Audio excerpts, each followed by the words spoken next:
learning Quran together. بسم اللہ الحمدللہ والصلاۃ والسلام علی رسول اللہ۔ سورہ آل عمران، مختصر سا تعارف اس کا۔ اس سورت میں ایک جگہ پر آل عمران کا ذکر کیا گیا ہے، اسی لیے اس کو سورہ آل عمران کہا گیا۔ اس کی آیات 200 ہیں اور اس کے 20 رکوع ہیں۔ حضرت نواس بن سمعان کلابی رضی اللہ تعالیٰ عنہ سے روایت ہے کہ نبی صلی اللہ علیہ وآلہ وسلم نے فرمایا، قیامت کے دن قرآن مجید اور ان لوگوں کو جو اس پر عمل کرنے والے تھے لایا جائے گا، ان کے آگے سورہ البقرہ اور آل عمران ہوں گی۔ نبی پاک صلی اللہ علیہ وآلہ وسلم نے ان دونوں صورتوں کے لیے 3 مثالیں بیان فرمائی ہیں جنہیں میں اب تک نہیں بھولا۔ وہ اس طرح سے ہیں جس طرح کے 2 بادل ہوں یا 2 سیاہ سائبان ہوں، اور ان دونوں کے درمیان روشنی ہو یا صف بندی ہو۔ پرندوں کی 2 قطاریں ہوں، وہ اپنے پڑھنے والوں کے بارے میں جھگڑا کریں گی۔ صحیح مسلم 1876۔ اسی طرح نبی پاک صلی اللہ علیہ وآلہ وسلم نے فرمایا، قرآن مجید پڑھا کرو کیونکہ یہ قیامت کے دن اپنے پڑھنے والوں کے لیے سفارشی بن کر آئے گا، اور ان 2 روشن صورتوں کو پڑھا کرو، سورہ البقرہ اور سورہ آل عمران، کیونکہ یہ قیامت کے دن اس طرح آئیں گی جیسے کہ 2 بادل ہوں یا 2 سائبان ہوں یا دوڑاتے ہوئے پرندوں کی قطاریں ہوں، اور وہ اپنے پڑھنے والوں کے بارے میں جھگڑا کریں گی۔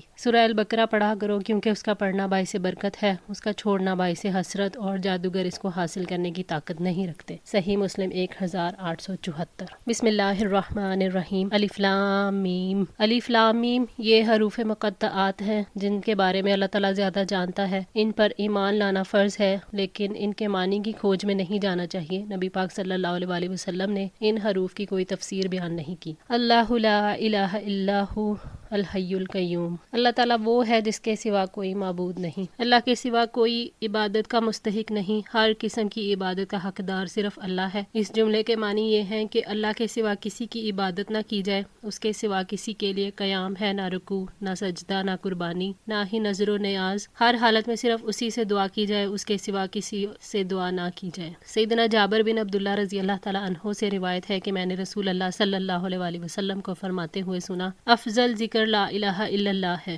سنن نسائی 10599۔ اسی طرح حضرت ابو ہریرہ رضی اللہ تعالیٰ عنہ سے روایت ہے کہ نبی صلی اللہ علیہ وآلہ وسلم نے فرمایا، جب کبھی بھی بندہ کبائر سے اجتناب کرتے ہوئے اخلاص کے ساتھ لا الہ الا اللہ کہتا ہے تو اس کے لیے آسمان کے دروازے کھول دیے جاتے ہیں، یہاں تک کہ وہ کلمہ توحید عرش تک پہنچ جاتا ہے۔ ترمذی 3824۔ حضرت عبادہ بن صامت رضی اللہ تعالیٰ عنہ سے روایت ہے کہ میں نے رسول اللہ صلی اللہ علیہ وآلہ وسلم کو فرماتے ہوئے سنا، جس شخص نے گواہی دی کہ اللہ کے سوا کوئی معبود نہیں اور بلا شبہ محمد صلی اللہ علیہ وآلہ وسلم اللہ کے رسول ہیں، اللہ تعالیٰ نے اس پر دوزخ کی آگ حرام کر دی ہے۔ صحیح مسلم 47۔ الحیو ہمیشہ زندہ ہے، وہ ذات کے جس کی زندگی ذاتی اور دائمی ہے، یعنی اسے کسی نے زندگی نہیں دی۔ دائمی زندگی کا مطلب ہے کہ اس کی زندگی میں تسلسل ہے، نہ پہلے نہ کبھی بعد میں، کبھی زوال نہیں ہے۔ القیوم ہر چیز کو قائم رکھنے والا ہے۔ اللہ تعالیٰ ساری مخلوقات کی تخلیق، ان کے رزق، دیکھ بھال اور حفاظت کرنے والا ہے۔ القیوم کا مطلب کہ وہ خود بخود قائم ہے، لہٰذا تمام مخلوقات سے بے پرواہ ہے اور وہ سب کو قائم رکھنے والا ہے۔ حضرت ابن عباس رضی اللہ تعالیٰ عنہ نے بیان کیا کہ نبی صلی اللہ علیہ وآلہ وسلم کہا کرتے تھے، تیری عزت کی پناہ مانگتا ہوں کہ کوئی معبود تیرے سوا نہیں، تیری ایسی ذات ہے جسے موت نہیں اور جن و انس فنا ہو جائیں گے۔ صحیح بخاری 7383۔ نزلہ نازل کی ہے علیکہ آپ پر الکتابہ کتاب بالحق کی حق کے ساتھ۔ کتاب کو حق کے ساتھ نازل کرنے سے مراد ہے کہ قرآن مجید جو ہے وہ برحق ہے، اللہ تعالیٰ نے حق کے ساتھ اس کو اتارا، اس میں کوئی شک نہیں ہے، اللہ تعالیٰ نے اسے اپنے علم کے ساتھ اتارا ہے اور فرشتے اس پر گواہ ہیں۔ قرآن مجید عظیم کتاب ہے، اس کی خبریں اور احکامات جو ہیں وہ سب حق پر مبنی ہیں۔ اللہ تعالیٰ نے قرآن کو حق کے ساتھ اس لیے نازل کیا تاکہ بندے اس کتاب کا نفع مند علم حاصل کریں، اس پر عمل کریں اور اپنے رب کی عبادت کریں۔ مصدقاً تصدیق کرنے والی ہے، لما ان کی جو بین یدیہ اس سے پہلے تھی۔ اللہ تعالیٰ نے یہاں واضح کیا ہے کہ قرآن مجید کسی انسان کی کوشش کا نتیجہ ہوتا یا کسی اور کی طرف سے نازل کیا گیا ہوتا تو ان تمام کتابوں کے جو مضامین ہیں وہ ایک جیسے نہ ہوتے، بلکہ یہ کتابیں ایک دوسرے سے مختلف ہوتی۔ قرآن مجید پچھلی کتابوں کی تصدیق کرنے والا ہے، جس کے بارے میں یہ کتاب فیصلہ کر دے وہی حق ہے، اور جس کے بارے میں قرآن مجید تردید کر دے وہ ناقابل قبول ہے۔ قرآن مجید ان تمام مسائل کے مطابق ہے جن پر تمام رسولوں کا اتفاق ہے، اور اسی سے اس کا سچا ہونا بھی ثابت ہوتا ہے۔ وَأَنزَلَ اور نازل کیا التوراۃ والانجیل، تورات اور انجیل کو۔ اللہ تعالیٰ نے موسیٰ علیہ السلام پر تورات اور عیسیٰ علیہ السلام السلام پر انجیل کو نازل کیا۔ قرآن مجید تورات اور انجیل میں بتائی گئی سچائیوں اور پیش گوئیوں کا اعتراف کرتا ہے، یعنی پہلی کتابیں قرآن مجید کی سچائی کو تسلیم کرتی ہیں کیونکہ ان میں قرآن مجید کی بشارت اور قرآن کی صداقت موجود ہے۔ من قبل، اس سے پہلے، ہدن، ہدایت کے لیے، للناسی، لوگوں کی، وانزل، اور نازل کیا ہے، الفرقان، فرقان کو۔ من قبل، اس سے پہلے یعنی قرآن مجید کو نازل کرنے سے پہلے، ہدن للناسی، لوگوں کی ہدایت کے لیے، یعنی قرآن مجید کو لوگوں کو گمراہی سے بچانے کے لیے رہنما بنا کر نازل کیا، جیسے تورات اور انجیل کو نازل کیا تھا۔ اب جو کوئی قرآن کی ہدایت کو قبول کر لے وہ ہدایت پا گیا، اور جو انکار کر دے وہ گمراہ ہو گیا۔ تورات اور انجیل اپنے دور کے لوگوں کے لیے ہدایت کا ذریعہ تھی، لیکن قرآن مجید کے نازل ہونے کے بعد اب صرف یہی کتاب ہدایت کا ذریعہ ہے۔ وَأَنزَلَ، اور نازل کیا، الفرقان، فرقان کا مطلب حق اور باطل میں فرق کرنے والا۔ قرآن مجید میں اللہ تعالیٰ نے انسانوں کی ضرورت کے مطابق تفصیل بیان کی ہے، جس سے احکامات جو ہیں وہ واضح ہو جاتے ہیں۔ قرآن حکیم ساری آسمانی کتابوں کی اصل ہدایات اور بدلی گئی باتوں کے درمیان فرق کرتا ہے اور واضح کرتا ہے کہ اصل کیا ہے اور تبدیلی کیا ہے۔ قرآن مجید ہدایت اور گمراہی میں، حق اور باطل میں، صحیح اور غلط میں فرق کر دیتا ہے۔ جو اس پر ایمان نہیں لاتا اس کے پاس کوئی دلیل نہیں رہنے دیتا، اس لیے قرآن کریم فرقان ہے۔ ان الذین کفروا، یقیناً جن لوگوں نے کفر کیا،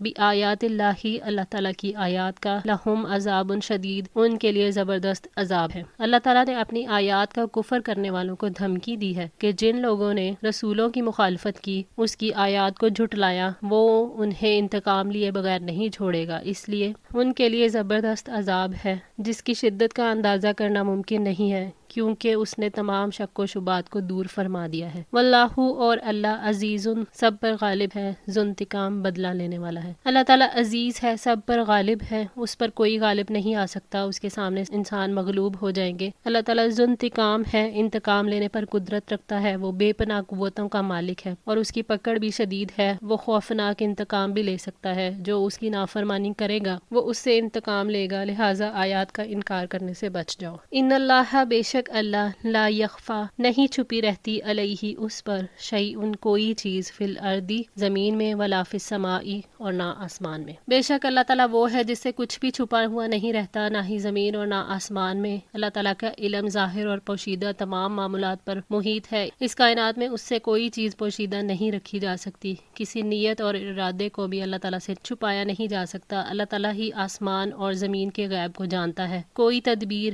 اللہ تعالیٰ سے چھپی ہوئی نہیں ہے، اس لیے کوئی سزا سے بچ جائے اس کا امکان نہیں ہے۔ اللہ تعالیٰ غالب ہے، کوئی چیز اس کے علم سے باہر نہیں، اور اسی لیے کوئی اس سے چھپ نہیں سکتا، بچ نہیں سکتا، اس لیے اس کی آیات کا انکار کرنے سے باز آ جاؤ۔ هو الذی، وہی ہے، یصورکم، صورتیں بناتا ہے، فی الارحام، رحموں میں، کیف یشاء، جیسے وہ چاہتا ہے۔ وہی ہے جو رحموں میں جیسے چاہتا ہے تمہاری صورتیں بنا دیتا ہے۔ ماں کے پیٹ میں بچے کو کوئی دیکھ نہیں سکتا، اللہ تعالیٰ باریک بینی سے انہیں سنبھالتا ہے، مکمل وجود رکھنے والے اور ناقص بچوں کو بھی وہ پورے طریقے سے سنبھالتا ہے۔ اللہ تعالیٰ کے ساتھ کوئی شریک نہیں ہو سکتا۔ جو رب ماں کے پیٹ میں جیسی چاہتا ہے صورتیں بناتا ہے، پھر وہ بچے کی چھوٹی بڑی ضرورتیں پوری کرتا ہے، یقیناً وہی رہنمائی کر سکتا ہے۔ لا الہ الا ہو، اس کے سوا کوئی معبود نہیں، العزیز، سب پر غالب ہے، الحکیم، کمال حکمت والا ہے۔ اللہ تعالیٰ کے سوا کوئی عبادت کا مستحق نہیں، اس سے اس کا معبود ہونا ثابت ہے، یعنی عبادت کا حق صرف اللہ تعالیٰ کا ہے، اس کے سوا جس کو بھی پوجا جاتا ہے وہ سب باطل ہے۔ اللہ تعالیٰ العزیز ہے، وہ زندگی اور صورتیں بنانے پر پوری طرح غلبہ رکھتا ہے، وہ ایسی غیر فانی عزت والا ہے جسے کوئی نہیں پا سکتا۔ اللہ تعالیٰ الحکیم ہے، کمال حکمت والا ہے، اس کے تمام احکام حکمتوں پر مبنی ہیں، اس کا تخلیقی عمل جو کہ گہری ٹیکنالوجی پر مبنی ہے، اس میں کوئی رکاوٹ نہیں آتی، نہ کوئی دوسرا اس کام میں اس کا شریک ہوتا ہے۔ هو الذی، وہی ہے، انزل، نازل کی، علیک، آپ پر، الکتابہ، کتاب، منہ آیات، اس میں سے کچھ آیات ہیں، محکمات، جو محکم ہیں، ہن الکتاب، وہ کتاب کی اصل ہیں، واخر، اور دوسری، متشابہات، باہم ملتی جلتی ہیں۔ اللہ تعالیٰ نے محمد صلی اللہ علیہ وآلہ وسلم پر کتاب نازل کی ہے جس میں بعض محکم آیات ہیں۔ محکمات سے مراد وہ آیات ہیں جن کو سمجھنے میں کسی کو مشکل پیش نہیں آتی، ان کا مفہوم، ان کا مطلب ظاہر ہوتا ہے اور ہر شخص اسے سمجھ لیتا ہے۔ اس میں کائناتی نشانیاں شامل ہیں ان میں احکامات، مسائل، تاریخی واقعات، عبرت اور نصیحت کی باتیں جو ہیں وہ سب محکم ہیں۔ ایسی آیات میں دنیا کو اسلام کی دعوت دی گئی ہے۔ ان آیات میں گمراہیوں کی تردید اور سیدھے راستے کی وضاحت کی گئی ہے۔ ان آیات میں دین کے بنیادی اصول جو ہیں وہ بتائے گئے ہیں اور دنیا کی زندگی کے احکامات ہیں۔ ہنہ ام الکتاب، اور وہی کتاب کی اصل ہیں۔ اور کچھ دوسری آیات ایسی ہیں جو کئی معنوں میں ملتی جلتی ہیں۔ متشابہات سے مراد وہ آیات ہیں جن کے معنی سمجھنے میں بعض لوگ شبہ میں پڑ جاتے ہیں۔ مثلا اللہ تعالیٰ کی ذات، اللہ تعالیٰ کی صفات، مثلا رحمان عرش پر مستوی ہے، کسی کو معلوم نہیں، یا جنت دوزخ کے حالات، تقدیر کے مسائل اور ملائکہ وغیرہ کے بارے میں ذکر کیا گیا ہو۔ قرآن مجید کی بہت سی آیات محکم ہیں جو آسانی سے ہر شخص کی سمجھ میں آ جاتی ہیں، ان کی طرف ہر شخص کو رجوع کرنا چاہیے۔ کچھ آیات متشابہ ہیں جو لوگوں کی سمجھ میں نہیں آتی، ایسی آیات کو ایسی صورت میں محکم آیات کی روشنی میں سمجھنا ضروری ہے۔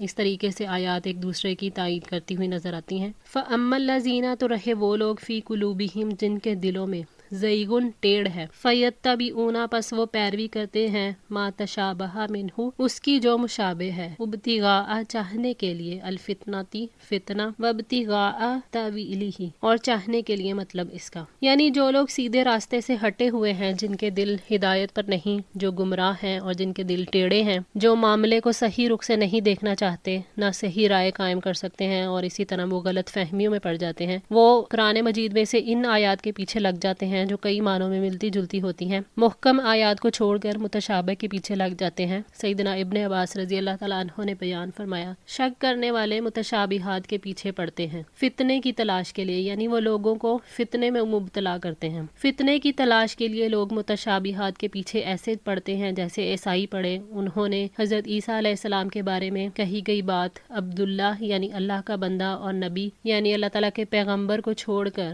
کلمۃ اللہ اور روح اللہ کو لے کر اس کی ایسی تعویلیں بیان کی جس سے ان کے عقائد جو ہیں وہ گمراہ ہو گئے۔ ایسے ہی مسلمانوں میں بھی بدعات میں مبتلا ہونے والوں کا حال ہے۔ وابتغاء تاویلہ، اور اس کی اصل مراد کی تلاش کے لیے۔ تعویل سے مراد کسی چیز کی اصل حقیقت ہے۔ اللہ تعالیٰ کے سوا کوئی ان آیات کا حقیقی مطلب نہیں جانتا۔ وہ لوگ جن کے دلوں میں ٹیڑھ ہے وہ ان آیات کی تعویل کی تلاش میں رہتے ہیں تاکہ وہ ان آیات کو اپنے خیال کے مطابق اسے اس کی جگہ سے ہٹا دیں، یعنی قرآن کو اپنی رائے کے مطابق پھر وہ بنا لیتے ہیں۔ وما یعلم، اور نہیں جانتا، تأویلہ، مطلب اس کا، الا اللہ، مگر اللہ۔ حالانکہ ان کا اصل مطلب اللہ تعالیٰ کے سوا کوئی نہیں جانتا۔ اس سے مراد یہ ہے کہ متشابہات کی تعویل یعنی ان کا حقیقی مطلب اللہ تعالیٰ کے سوا کوئی نہیں جانتا۔ حضرت عائشہ رضی اللہ تعالیٰ عنہ نے بیان کیا کہ رسول اللہ صلی اللہ علیہ وآلہ وسلم نے اس آیت کی تلاوت کی اور فرمایا، جب تم لوگ ایسے لوگوں کو دیکھو جو متشابہ آیات کے پیچھے پڑے ہوئے ہوں تو یاد رکھو یہ وہی لوگ ہیں جن کا اللہ تعالیٰ نے ذکر فرمایا ہے، اس لیے ان سے بچتے رہو۔ صحیح بخاری 4547۔ والراسخون فی العلم،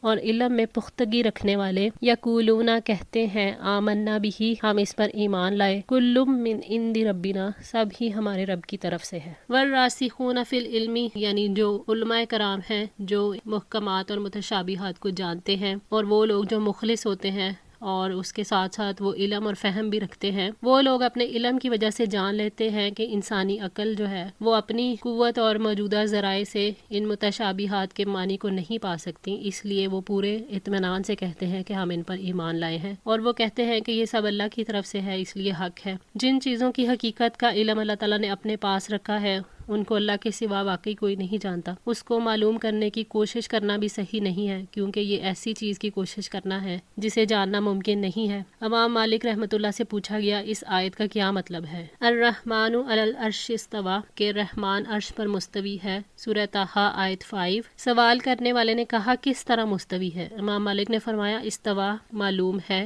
یعنی قائم ہونا، کیونکہ یہ لفظ واضح ہے جس کی تشریح کی ضرورت نہیں، اس کی کیفیت نامعلوم ہے، اس پر ایمان لانا واجب ہے اور اس کے بارے میں سوال کرنا بدعت ہے۔ اللہ تعالیٰ کی تمام صفات کے بارے میں یہی طرز عمل اختیار کرنا چاہیے کہ اگر کوئی شخص ان کی کیفیت دریافت کرے تو امام مالک کی طرح کہہ دیا جائے کہ یہ صفت تو معلوم ہے لیکن اس کی کیفیت معلوم نہیں ہے، تاہم اس پر ایمان لانا واجب ہے اور اس کے بارے میں سوال کرنا